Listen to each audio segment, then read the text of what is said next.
دا ویډیو سپیشلی د مسافرو دپاره دا کم چې د خپل ملکونو نه بهر ملکي ژوندونه تیروي او هلته مزدوریانې کوي پیسې ګټي او دلته ترې بېغیرته بچي پیدا وي او هغوی له یې رالیږي. نو دا واقعه هغه بچو دپاره او هغه پلار دپاره ده چې کم پلار هغه بېغیرته بچو له مزدوري کوي او رالیږي او بیا چې پلار کله کینسل راشي نو چې هغه بچی ورسره کم سلوک کوي نو د ویلو نه دی. نو راځئ د مولانا صاحب دا بیان اورو، خپل هم واورئ او لازمي یو پیره شیر کوي چې کم پلاران دي چې هغوی هم لږ سوچ باندې پیسې بچو له رالیږي او چې کم بچي دي چې هغوی هم د پلارانو هغه پیسې لږ په سوچ لګوي د پلارانو احترام کوي. نو راځئ دا ویډیو ګورو. او دا ډیره د عبرت نه ډکه خبره ده. جنازه کې زه چې فارغ شوم نو ما هلته یو دوکاندار نه تپوس وکړو یاره دا سپینګیری بابا بله ورځ ما لیدلی و روغ رمټو دته د زړه دوره وشوله. ما له یې داسې جواب راکړو چې ځمکه مې د خپو نه وتښتېده. ما ته وي مفتي صاحب د زوی د لاسه ورته د زړه دوره وشوله. ما وی دا څنګه؟ ما ته وی دې سړي 40 کاله په بحرین کې مزدوري وکړله. دې کاکا دا چې وفات شو ځوانۍ کې تللی و په بوډاوالي کې راغی، په تور جامت کې تللی و په سپینه ګیره کې کور ته واپس شو. په پردو کوڅو کې هلته دیاړۍ مزدورۍ کولې.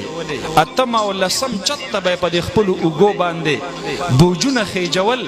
دله الله 7 لوڼه ورکړې وې او د 7 لوڼو د پاسه یو زوی و او د یو زوی ته د دومره خوشحالۍ کړې وې چې د هلته کله خبر شو په مسافرۍ کې نو د ټولې دیرې ملګرو له ډېر لوی پروګرام کړی و. کلي ته چې راغی خیرات یې وکړو او دا بچې د پل پل او د یو لمحې نه به یې د پلار ځان خبرو دی لوی شو او پلار یې هلته مزدوري کوله، تعلیم یې پې وکړو، واده یې ورله وکړو، کور یې ورله جوړ کو، کاروبار یې ورله سټارټ کو. د دې بچي وشو، د دې سپینګیري بابا نوسي پیدا شو. وی 40 کاله په مسافرۍ کې تیر کړل. نو په روز کال ورته ما ووي چې کاکا ته واپس نه ځې مسافرۍ له؟ وی ده ما ته ووي چې یاره فلانکیه 40 کاله مې په مسافرۍ تیر کړل، بس ته نوره مسافري نه کوم، د خپل اولاد خواږه مې نه دي لیدلي، دا نوسي مې دي او ډېر پې مین یم. اوس چې دی رانه پاتې کېږي په دې ایرپورټ باندې ډېر زیات مې ورپسې زړه خفی، بس دې وجې نه اوس مستقل راغلی یم، نوره مسافري نه کوم او دې نوسو ته خوشحالېږم. کال تیر شو او رمضان شریف دا 13 روژه وه او دا سړی د شوګر بیمار شوی و. په مسافرۍ کې چې سړی 40 کاله تیر کې شوګر به پې نه لګي. وی د روژه یې وه، رمضان میاشت ده، د غرمې ټیم دی او سخته ګرمي ده. نو چې څه د سړی د شوګر بیمار شي او څه عمر دغې حد ته ور ورسېږي او څه د سختې ګرمۍ روژه وي. وی دی ډېر په هیبت سره راووتو زما دې دکان ته. ما ورته وی فلانکیه کاکا ستا خو نن دا رنګ ډېر بدل دی، دا ولې رنګ دې تک زیړ تښتېدلی دی؟ وی ده ما ته ووي چې یاره ډېر لوی سوړ اسویلی یې وکړو. وی چې فلانکیه زه 40 کاله مې بهر دیاړۍ مزدورۍ وکړلې، 7 لوڼه الله را کړې وې، د هغې د پاسه یو زوی الله راکو. ډېر په تمه باندې مې الله رب العالمین نه غوښتلی و او یو وخت به دته زه خوشحالېدلم. 40 کاله بعد چې زه کله په کور شوم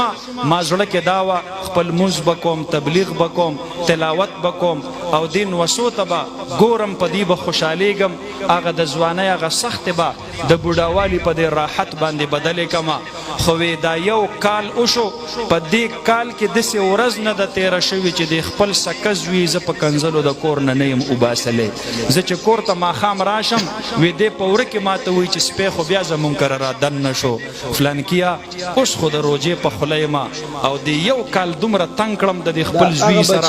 د ده د بد اخلاقۍ د وجې نه. وی دا خبرې ما سره کولې، دا ګیره یې داسې په دې موټي کې ونیسله او د اسمان ته یې وکتل او وی چې ربه یو سپینګیری بنده درته الله سوال کوي، روژې په خوله درته وایم ربه ما نور د دې خپل زوی د لاسه مه بې عزت ورته کوه الله زه خو 40 کاله په پردو کوڅو کې مې دیاړۍ کړي دی او پردو خلکو نه یم بې عزته کړی دا کوم کنزل چې دی ماته کوي دا خو ما د بل چا نه دی اورېدلي او دا دعا یې وغوښتله او روژه په خوله وچې شونډې وچه ژبه سپین ږیری پلار یو اسویلی وکړو په شا باندې ورتاو شو د زړه دوره ورته راغله بېهوشه شو او بس هم په هغه بېهوشۍ کې روژه په خوله الله له ګیله من لاړ شو ځوانانو رونو خپل پلاران مه خفه کوئ دا تاسو ته ناست دي دې ته ترخه خبره مه کوئ دا ستاسو د یوې خوږې خبرې منتظر دي په یوه خوږه خبره د پلار زړه خوشحالیږي